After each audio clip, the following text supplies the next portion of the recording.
The data job market is changing. It's become more competitive, easier to get lost, and harder to stand out. But it is still 100% possible to go from zero to data analyst even now. And I'm seeing people at every age and every level break into the field, and I work with these types of people often. So today I'm going to give you a simple outline on how you could do it too. We'll walk through the skills you need and where AI fits into all of this, how to put together a portfolio and what to include. That's very important. How to approach the application process and stand out as someone who recently went through this process and has relevant information. My goal here is to give you simple but effective steps to help you land your next job. First, let's cover the skills. So the first one is Excel. This is a foundational tool. At some point in your career, don't know when, but eventually you will need Excel. It's not the greatest tool at everything, but it's kind of like a Swiss Army knife when it comes to data. Visualization, pivot tables, probably learn like some data modeling and database setup with it too. There's a lot you can do with Excel, but again, just kind of learn the foundations of every piece of it. You'll probably need that at some point in your data career. The next one is a big one, and that's SQL. SQL is how you communicate with databases. It is the language of databases, and it's how we pull information from databases. It is probably the most important skills of all the ones we're going to talk about today. It literally fits into every piece of the data world. Some roles use it more than others. Some are extremely SQL heavy. Some roles you might hardly touch SQL. I've seen the whole spread when it comes to SQL with data analysts, but it is a foundational tool and you should most definitely learn it. The next tool I want you to learn is a BI tool. BI tools stands for business intelligence. It's important for visualizing data, setting up reporting, and creating self-serve analytics alongside other things like data modeling and data transformation. But this is a big one because it's how you package the data for those who are consuming it. And when it comes to which BI tool, now technically you could do this with Excel. Excel has visualization and all the other great things I mentioned before, but I recommend a tool like Tableau or Power BI. Doesn't have to be both, but you should definitely learn one of them. I'm partial to Power BI, but ultimately doesn't matter. But the reason you want to pick one of these is because many companies will shape their entire analytics stack around one of these two tools. I've done a few different projects with companies where they were transitioning all of their reporting from one tool to another. In my case, it was Tableau to Power BI. And in those roles, Power BI was just a very integral part of their entire stack and reporting and distribution of data to end users. So you definitely want to learn one of these two tools. Now, the next one I'll cover here is Python. Now, I would not even touch Python until you are at least comfortable with the skills I already mentioned. The reason is because Python is not nearly as necessary as a tool like SQL, for example, for most data analyst roles that you'll see, especially earlier on in your career. I think Python, you typically see it with more advanced roles or even data science type roles, but even then, a lot of data science roles are primarily using SQL. So again, my recommendation would be to only approach Python once you're comfortable first with Excel, SQL, and a BI tool. You might even consider waiting on it until you're already in the field, but if you're seeing a lot of jobs that are asking for it, that you think you have a realistic shot getting into, then go ahead and learn it, but don't make it the first thing that you start with. Next, let's cover AI. I mentioned that data analyst roles are changing, and this is primarily due to AI. Now, if you want to hear more about my overall take in AI, check out this video that I just put together before this one on my take on AI as it relates to analytics. But enough about that. That's not what we're talking about here. So let's talk about AI. Now, everyone is wondering exactly how they should be leveraging AI when it comes to analytics. But for 90% of data analysts, you really only need to be leveraging it for the following things: problem solving, data exploration, and writing code. Now, this sounds simple, but even leveraging it in these three simple ways will exponentially improve your ability as a data analyst. So here's what I would recommend. Pick a tool like ChatGPT or Claude and just start working out like logic scenarios, problem solving, like figuring out metrics with it. Or one way that I often use it is if I am unsure how to go about creating a certain metric that is not like inherently clear in the columns that I have, I might go back and forth with ChatGPT or Claude or whatever to problem solve and be like, I need to create a column for this. Here's what I'm thinking. Not really sure A to Z how to put that together and just kind of brainstorm with the AI. And this will help your development become much faster. And because of this, analysts are able to move faster and get more done in less time than they used to. So I literally view it like I have this tiny little team of AI and they help me to do my job better. So again, this is really all you need to do right now to effectively integrate AI into your workflow. Now, the next most important thing when it comes to skills is where to learn the skills. There are plenty of platforms out there, so much so that it could be overwhelming knowing exactly where to start. You could even learn on a platform like YouTube. But if I had to pick one, I would pick DataCamp, who also happen to be the sponsor of today's video. I've been using DataCamp for years. I legitimately love them. I was using them years before they ever reached out to me to do a sponsorship. So when they did, I was legitimately stoked because I'm actually a big fan. And here's why I love them. They have an incredible course library with a ton of expert instructors in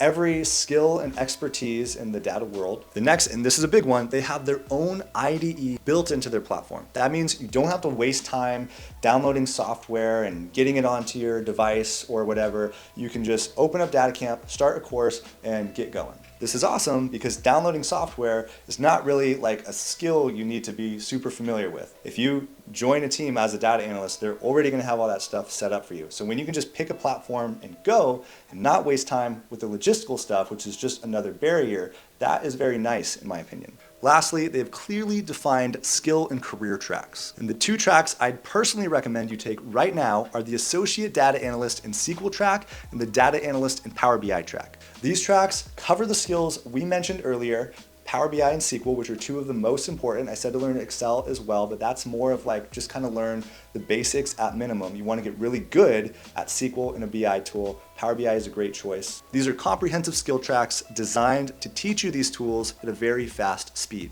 So I have a link in the description if you want to check out DataCamp today, and thank you again to DataCamp for sponsoring today's video. Now let's move on to portfolios. Portfolios are how you stand out in today's market. And like I mentioned, today's market is competitive. It's a little more saturated. Now the good news is there are more data analyst jobs out there than ever before. The problem is it is more saturated and competitive than ever before. But if we take the right approaches, we can stand out and get hired. So let's talk about portfolios. So I would start off by building one in a tool like Notion. Now I have a video right here where I walk you through from zero to a fully built portfolio in Notion for free in like a 30-minute video. So if you want to take some time to do that, I have a video for you right here to do that. And in this portfolio, whether you choose Notion or a tool like Card or whatever, you want to create 1 to 3 projects that show a comprehensive array of your skills. So here's some example. You could do like data exploration in SQL and visualization in Excel. Or you could just do a Power BI project that shows you using Power Query for data transformation, shows you doing some data modeling, show you doing some DAX measure and column creation, and of course visualization in the report layer. So even though you're doing one skill there, you're showing an array of skills with a single tool. But the point here is to be comprehensive. You don't need a lot of little projects. In fact, I would not recommend that. That is a way to kind of overfill your portfolio and make it more difficult for people to interpret. Rather, I would just pick a handful of really thorough projects that you really hit out of the park. Lastly, you want to create a write-up for each of these projects. So a write-up is just you walking through the project, talking about the key objectives, a summary of how you put together the metrics, use images, showcase the things you did, and then finally, walk away with your conclusion and analysis. But this is just something to help people interpret the project and talk about your process to really show and walk through your expertise. Once you have your portfolio, you want to put it all over your LinkedIn, put it in your resume. You also want to show off this portfolio in interviews. And I found that not every interviewer will necessarily care about your portfolio. I think good ones will, but even if the conversation doesn't go to a portfolio, just bring it up. Talk about an example of when you did something from your portfolio and then offer to screen share it to the hiring manager or whoever you're interviewing with. Now, the last point we're going to talk about today is the job search. Now, like I mentioned at the beginning of the video, I went through a job search recently. I lost my job in 2025. I was back on the market unexpectedly, and I had to use many of my own strategies that I've talked about in my videos over the years, but I also learned a lot of new strategies that were relevant for today's market. But if I had to boil these down into some really key areas, here's what I'd say. So first is your resume, of course. You want to have an ATS-friendly resume, one that is simple. It doesn't need to be this really fancy, beautiful one built in Canva or something like that. Sometimes those, though they look nice, they're not ATS-friendly because the ATS just has a hard time formatting it for recruiters, so some stuff might get lost. So I recommend just like a really simple Word doc or Google doc that just lays things out very cleanly. To me, that is what an ATS-friendly resume is. By the way, I also have a free template that you can download. There'll be a link in the description. This is the exact resume that I used to get hired in my most recent role, and I am giving the template to you just for being an awesome viewer. So go ahead and check the link for that in the description. Again, free resume template. The next thing I'll talk about is narrowing your search. Now, this is huge. What I've found personally, and from those I've helped, is that the word data analyst is a little bit broad. It is a tough term to use when you're trying to stand out. Now, there are plenty of roles out there that are titled just data analyst, but what I've found is that when you narrow your search a little bit and get a little bit more niche, it helps you to stand out for more specific roles. So do your best to niche down your expertise based on previous roles you've had, your previous experience, or just what you're interested in. These are also the types of projects that you want to try to create as well. Here are some examples, like a people analyst, which is also like an HR analyst. It could be a marketing analyst or a business analyst. It could even be like a very tool-specific thing, like a Power BI developer or a Tableau developer. There are also SQL developers or SQL admin as well. These are the types of ways I want you to narrow down your search. So again, it doesn't hurt to just have kind of a broader data analyst resume, but if you're going to do that, I would also have a resume that is niched down to the specific type of role that you want, and maybe even pick a couple. But when you do that, you are highly targeting that very specific type of role, and your resume will stand out more than if you applied to a people analyst role with a data analyst resume. Makes sense, right? Again, that's a strategy I saw very helpful and that I've been recommending to those I work with closely. The next thing is networking, meeting people. And a great place for this is LinkedIn. Just start getting involved. Start interacting with posts, reaching out to people, trying to set up coffee chats, getting advice, making friends, making connection. And try to give more than you get. Don't approach people